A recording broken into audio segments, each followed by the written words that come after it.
Bismillahirrahmanirrahim. Elhamdülillahi Rabbil alemin. Vessalatu vesselamu ala Resulina Muhammed ve ala alihi ve sahbihi ecma'in. Əmmə ba'd. Vesselamu aleykum və rəhmətullahi və barakatuhu. Əziz qardaşlar, qiyamətin böyük əlamətlərinə davam edirik. Hansı ki, Dəccal barədə danışmışdıq, onun sifətlərindən və buna dəlalət edən hədislərdən zikr etdik və İnşallah bugün zikr edəcəyimiz mövzu ona tabe olmaq, ona tabe olanlar və həmçinin ondan qorunmağın yolları barədə olacaq.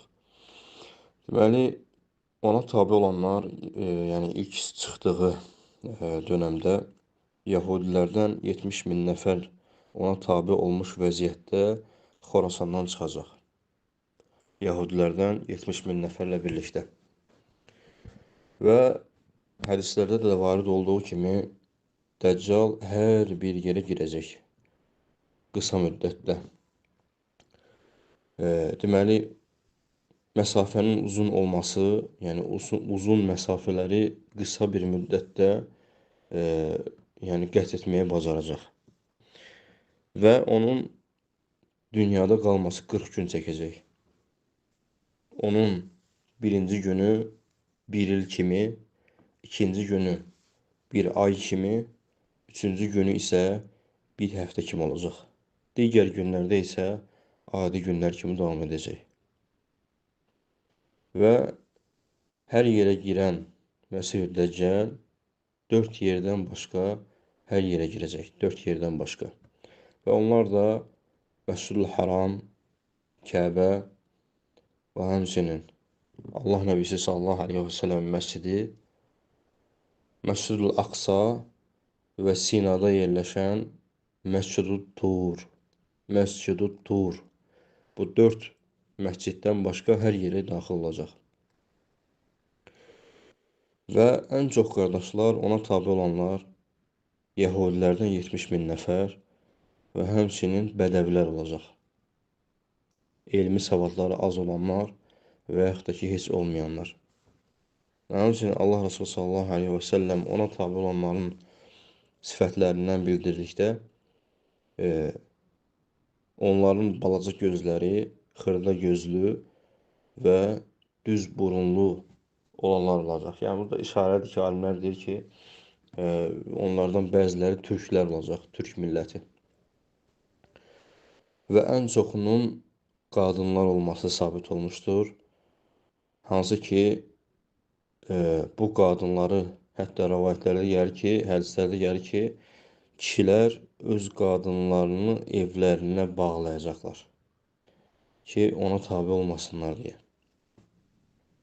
Və şübhəsiz ki, onu görən, Dəccalı görən ona tabi olacaq. Çünki elə bir şübhələrlə gələcək ki, hələ o cür şübhə və fitnə yer üzərinə gəlməmişdir. Məsələn, elə bir şübhə ki, elə bir hadisələrlə gələcək ki, hansı ki, insan həyatında o hadisəni görməsi qeyri-mümkün olacaq. Məsələn, yağış yağmasını deyəcək və yağış yağacaq. Və həmçinin Dəccalın əməllərindən məsələn,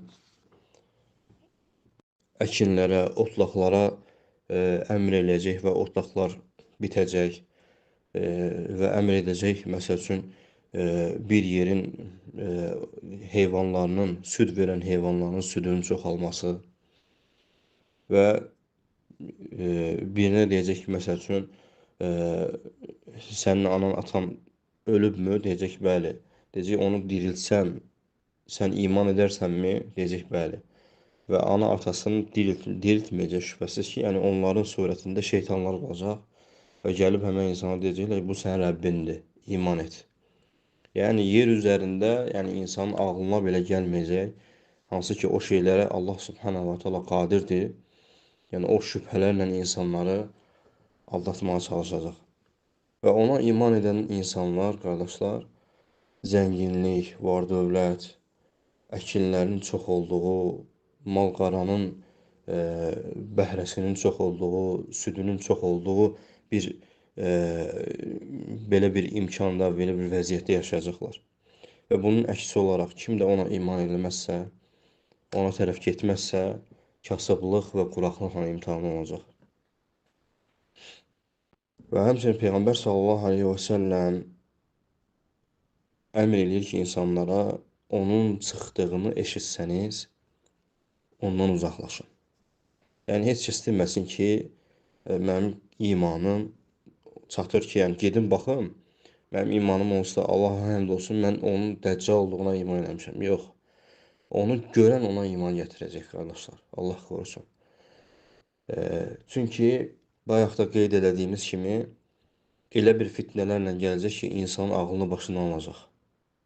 Hansı ki, o fitnələrdən biri, məsələn, bir uşağı iki yerə bölməsi və sonra onu birləşdirib, yəni yenidən canlanması və o uşaqdan soruşur ki, belə bir qissə baş verir və o uşaqdan soruşur ki, indi iman elədimmi ki, mən Rəbbəm? Və uşaq deyir ki, həmd olsun Allaha ki, mən indi yəqinim artdı ki, sən dəccalsan. Və o uşağı yanında gətirdiyi cəhənnəmə, yəni oda salır və dəccal yanında bir od və su ilə gəlir. Yanında bir od və cənnətlə gəlir. Yəni, şübhəsiz ki, onun oduna daxil olan cənnətə daxil olacaq. Cənnət deyə insanlara göstərdiyi şeyə daxil olan isə cəhənnəmə daxil olacaq. Və fikir verin, burada Allah Resulü sallallahu aleyhi və səlləmin yəni bir tənbihi, hansı ki, eşitsəniz ondan uzaqlaşın. Yəni, kimsə deməsin ki, mən qəlbimə sahib çıxa bilərəm, mən iman eləmərəm.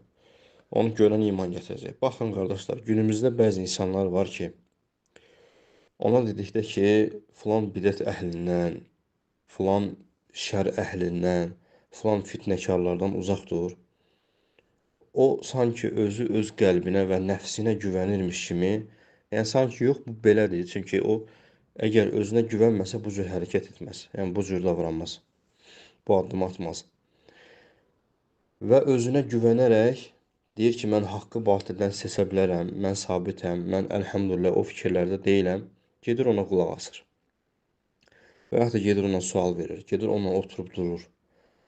Və nəticədə Allah subhanahu wa ta'ala, yəni bu Allahın yer üzərindəki sünnətidir. Sən azğınlığın səbəblərindən tutsan, azacaqsan.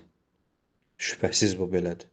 Və fikir verin, Allah Resulü sallallahu aleyhi ve sellem deyir ki, yəni fitnəyə tərəf getməyin. Çünki getsəniz, qurtula bilməyəcəksiniz. Bugün sabitliyin səbəbi onu eşitdikdə ondan uzaq durmaqdır. Və sən də əgər eşidirsənsə, bugün də var o fitnələr, yəni onun məsəl dəccal olması yəni önəmli deyil. Bugün də bidət fitnələri var, insanlardan şərli olanlar var. Eşitdinsə uzaq dur, qardaş. Dininin salamat qalması üçün uzaq dur. Çünki ortadakı məsələ mövzu din məsələsidir.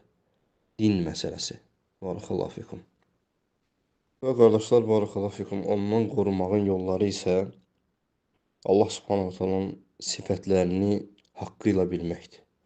Əgər sən Allah subhanahu ta'alanı tanısan, Rəbbin sifətlərini bilsən, onu öyrənsən, biləcəksən ki, o eşitdiyin sifətdə gələn mən Rəbbəm deyən məxluq Allah Taala ola bilməz.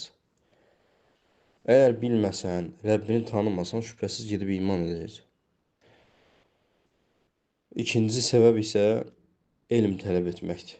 İnsanın qafil olmaması, insanın cahil olmaması. Və fikir verin, Allah Resulü sallallahu aleyhi və səlləmin də dediyi kimi, hədislərdə gələn kimi, ona tabi olanların əksəriyyəti bədəvlər olacaq. Yəni, elmi olmayan insanlar olacaq. Hər gördüyü şeyə sabit olmayan insanlar, hər gördüyü şeyə meyl eləyən insanlar olacaq. Üçüncü səbəb isə ondan Allaha sığınmaq. Necə ki, Peyğəmbər sallallahu aleyhi və səlləm hədisdə də gələn kimi ümmətini ondan çəkindirir və hər namazda ondan Allaha sığınmağı əmr eləyir. Və həmçinin tabeinin böyüklərindən Tavus rahimallah öz övladına bunu əmr edər və əgər namazda ondan sığınmağı unudardısa, namazı tezdən qılmağı onun üçün əmr edərdi. Və növbəti dördüncü səbəb isə ondan qorunmağın yolları Dəccalın sifətlərini və onların xəbərlərini, onun xəbərlərini insanlara danışmaqdır.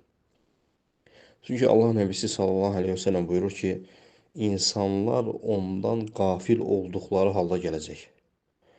Hansı ki, o dövr ki, Məsih Dəccal onulub, Məsih Dəccal yəni ondan danışılmır, insanlar ondan çəkindirilmir və onun sifətləri barədə insanlara məlumat verilmir, xəbərlər verilmir.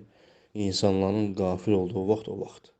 Və Allah Nəbisi sallallahu aleyhi ve sellem deyir ki, insanlar ondan qafil olduqları vaxt çıxacaq. Beşinci səbəb isə məşhur səbəbdir. Kəhf surəsinin ilk 10 ayəsi və yaxud da ki, son 10 ayəsi və hədislər bu barədə fərqlidir. Ona görə də yaxşı olar ki, insan Kəhf surəsinin ilk 10 ayəsini və son 10 ayəsini birlikdə əzbərləsin. Və hədisdə varid olub ki, Allah Nəbisi sallallahu aleyhi ve sellem deyir ki, kim Kəhf surəsinin ilk və son 10 ayəsini əzbərləyərsə, Dəccalın fitnəsindən qorunmuş olar. Və doğrusunu Allah bilir. Allah subhanahu ta'ala bizi Dəccalın və bütün fitnəkarların fitnəsindən və şərli insanların şərrindən qorusun. Allah ta'ala bizləri ən böyük nemət olan bu dünyada sabitlik, iman üzərə sabit qalmağı nəsib etsin. Allahümmə əmin. Selamun Aleyküm və Rəhmətullahi və Bərəkətuhu.